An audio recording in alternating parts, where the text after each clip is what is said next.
ॐ स्वस्ति श्री गणेशाय नमः।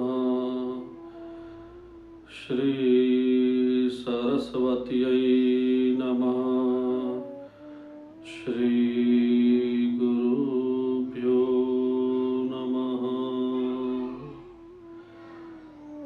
एकं शास्त्रं देवकी पुत्र गीत मेको देवो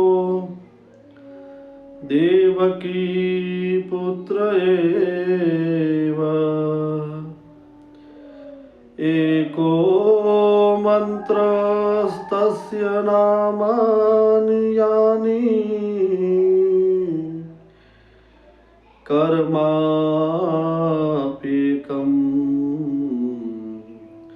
तस्य देवस्य सेवा। कर्माप्येकं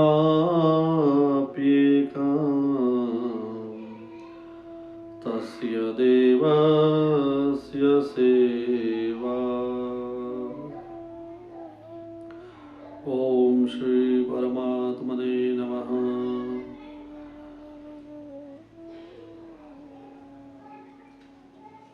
સૌને જય શ્રી કૃષ્ણ। શ્રીમદ ભાગવત એ ભગવાનની પ્રેમ મૂર્તિ છે અને શ્રીમદ ભગવદ ગીતા એ ભગવાનની જ્ઞાન મૂર્તિ છે। આવો એવી જ્ઞાન મૂર્તિ સ્વરૂપ શ્રીમદ ભગવદ ગીતાના પૂજ્ય શ્રી સ્વામી રામસુખદાસજી દ્વારા જે ટીકા કરવામાં આવી છે એવી શ્રીમદ ભગવદ ગીતાના ગીતા સાધક સંજીવની ના આધારે અર્જુન વિષાદ યોગ જેને પ્રથમ અધ્યાય કહેવામાં આવે છે, આજે બીજા અધ્યાયમાં પ્રવેશ કરી ભગવાન જ્ઞાન મૂર્તિ સ્વરૂપ શ્રી શ્યામ સુંદરના વાણીના સથવારે આપણે આપણા જીવનમાં અજવાળું કરીએ। મંગલાચરણના શ્લોકમાં કહે છે, એક જ શાસ્ત્ર એ ભવસાગરમાંથી મુક્ત કરવા માટે કરીને સમર્થ છે, એ નામ છે શ્રીમદ ભગવદ ગીતા। એકમ શાસ્ત્રમ દેવકી પુત્ર ગીતમ, દેવકી પુત્ર દ્વારા જે ગવાયેલું છે એ શાસ્ત્ર શ્રીમદ ભગવદ ગીતા એ શાસ્ત્રોનો સાર છે। અને એક જ દેવની સેવા એ ભવસાગરમાંથી મુક્ત કરવા માટે કરીને સમર્થ છે, એ છે દેવકી પુત્ર મેવ। પ્રત્યક્ષ શ્રી શ્યામ સુંદરની સેવા, એની શરણાગતિ એ સર્વ પ્રકારે આપણા માટે ઉત્તમ ઐશ્વર્ય આપનારું છે। એક જ મંત્ર, જેટલા પણ ભગવાન શ્રી નામ હરિના નામ છે, ગોવિંદ દામોદર માધવેતિ, એ સર્વ નામ પરમાત્માનો એમાંથી એક નામ એ મહામંત્રનો પણ સાર છે, જે ભવસાગરમાંથી મુક્ત કરી શકે છે। અને અન્ય સેવાઓની ક્યાં વાત કરીએ, પણ ગોવિંદની સેવા, શ્રી શ્યામ સુંદરની સેવા એ જ સર્વ કર્મોનો સાર છે। અન્ય કર્મો સંસારના એ મર્યાદિત આપણને ફળ આપી શકે, પણ ગોવિંદની સેવા, શ્રી હરિની સેવા એ કર્મોનો ઉત્તમ ફળ આપણને આપી શકે છે। એવા શ્રી જ્ઞાન મૂર્તિ ભગવાન શ્રી કૃષ્ણના ચરણોમાં વંદન કરી આવો ગીતા સાધક સંજીવનીના ગીતા સાધક સંજીવનીના પ્રથમ અધ્યાય અર્જુન વિષાદ યોગના બીજા શ્લોકમાં આપણે પ્રવેશ કરીએ। એક સાથે બીજા અધ્યાયનો બીજા શ્લોકનું આપણે સ્મરણ કરીએ।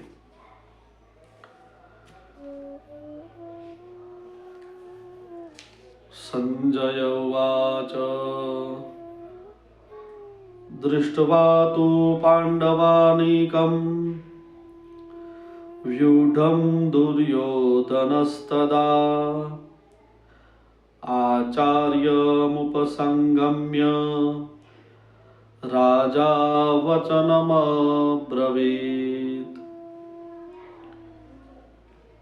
બીજા અધ્યાયમાં સ્વામીજી એનો સરળ અર્થ કરતા કહે છે કે સંજય હવે બોલ્યા છે કે તે વખતે વજ્રવ્યૂહમાં ગોઠવાયેલી પાંડવોની સેનાને જોઈને અને દ્રોણાચાર્યની પાસે જઈને રાજા દુર્યોધને આ વચન કહ્યું.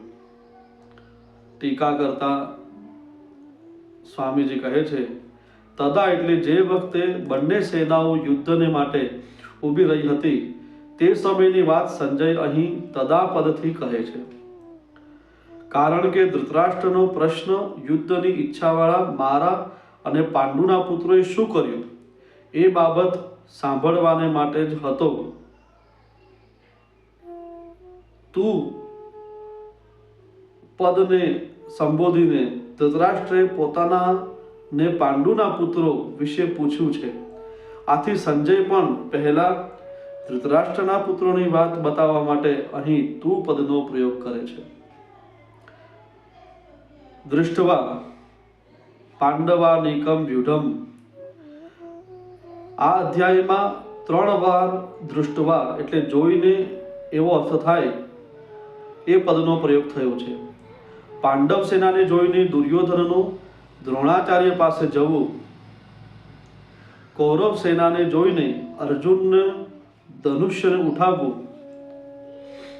અને પોતાના સ્વજનોને જોઈને અર્જુનનું મોહાવિષ્ટ થવું, આ 3માંથી 2 દૃષ્ટવામાં તો આપસમાં સેના જોવાને માટે વપરાયા છે અને 1 દૃષ્ટવા સ્વજનોને જોવા માટે વપરાયું છે, જેનાથી અર્જુનનો ભાવ બદલાઈ જાય છે.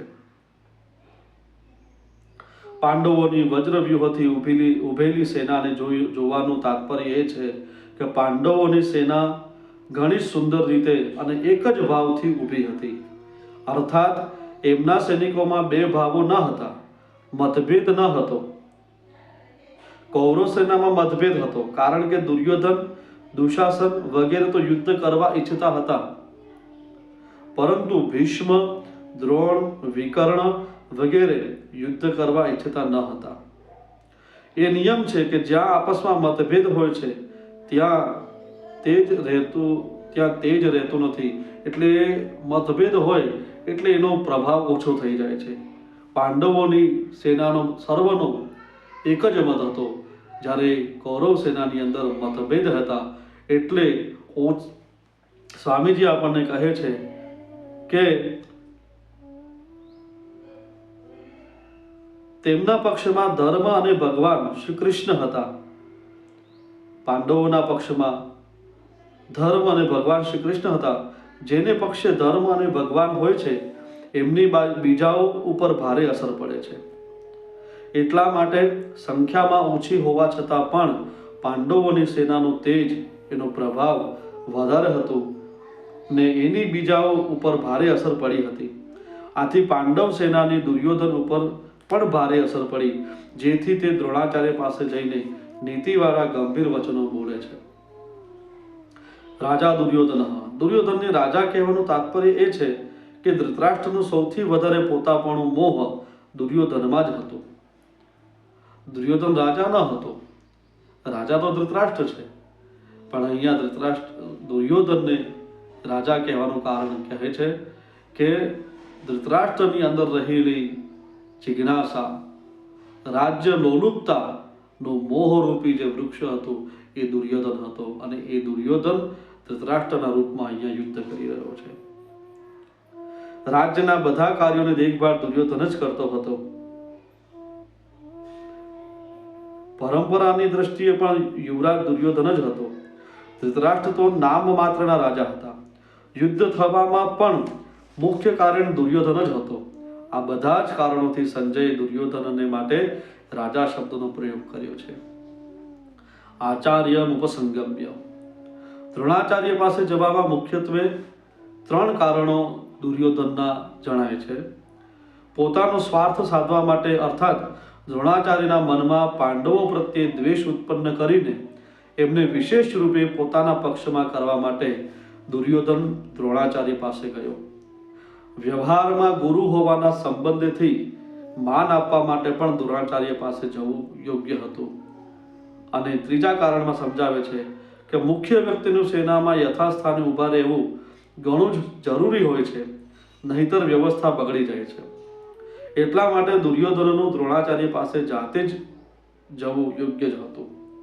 અહીં શંકા થઈ શકે કે દુર્યોધને તો પિતામહ ભીષ્મ પાસે જવું જોઈતું હતું કે જેઓ સેનાપતિ હતા, છતાં દુર્યોધન ગુરુ દ્રોણાચાર્યની પાસે જ કેમ ગયો?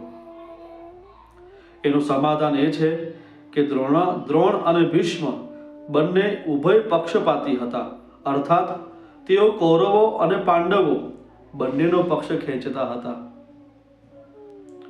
એ બંનેમાં પણ દ્રોણાચાર્યને વધુ રાજી કરવાના હતા, કારણ કે ગુરુ હોવાના સંબંધથી તો દ્રોણાચાર્યની સાથે દુર્યોધનનો સ્નેહ હતો, પરંતુ કુટુંબના સંબંધથી સ્નેહ ન હતો. અને અર્જુન ઉપર દ્રોણાચાર્યની વિશેષ કૃપા હતી. આથી એમને રાજી કરવા માટે દુર્યોધનનું એમની પાસે જ જવું યોગ્ય હતું. વ્યવહારમાં પણ એ જોવા મળે છે કે જેની સાથે સ્નેહ નથી હોતો એની પાસેથી પોતાનો સ્વાર્થ સિદ્ધ કરવા માટે માણસ એને વધારે માન આપીને રાજી કરે છે. દુર્યોધનના મનમાં એ વિશ્વાસ હતો કે ભીષ્મજી તો અમારા દાદા જ છે જ, આથી એમની પાસે ન જાઉં તો પણ કંઈ વાંધો નથી. ન જવાથી કદાચ એ નારાજ પણ થઈ જશે તો હું કોઈક રીતે એમને રાજી કરી લઈશ, કારણ કે પિતામહ ભીષ્મની સાથે દુર્યોધનનો કૌટુંબિક સંબંધ અને સ્નેહ હતો જ. ભીષ્મનો પણ તેમની સાથે કૌટુંબિક સંબંધ અને સ્નેહ હતો. એટલા માટે ભીષ્મજીએ દુર્યોધનને રાજી કરવા માટે જોરથી શંખ વગાડ્યો. વચનમ અબ્રવીત, અહીં અબ્રવીત કહેવું જ પૂરતું હતું, કેમ કે અબ્રવીત ક્રિયાની અંતર્ગત જ વચનમ આવી જાય છે. અર્થાત દુર્યોધન બોલત તો વચન જ બોલત, એટલા માટે અહીં વચનમ શબ્દની આવશ્યકતા ન હતી. આમ છતાં વચનમ શબ્દ આપવાનું તાત્પર્ય એ છે કે દુર્યોધન નીતિયુક્ત ગંભીર વચનો બોલે છે, જેથી દ્રોણાચાર્યના મનમાં પાંડવો પ્રત્યે દ્વેષ પેદા થઈ જાય અને તેઓ અમારા જ પક્ષમાં રહીને સારી રીતે યુદ્ધ કરે, જેથી અમારો વિજય થઈ જાય અને અમારો સ્વાર્થ સિદ્ધ થઈ જાય. બીજા શ્લોકમાં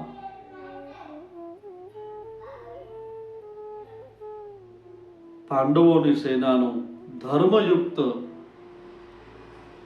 સ્થાન, એમનું બળ ઓછી સેના હોવા છતાં પણ એમનું પ્રભાવ જોઈને દુર્યોધન એ પોતાના ગુરુ દ્રોણાચાર્ય પાસે જઈને નીતિપૂર્વક વચનો બોલે છે. જય શ્રી કૃષ્ણ.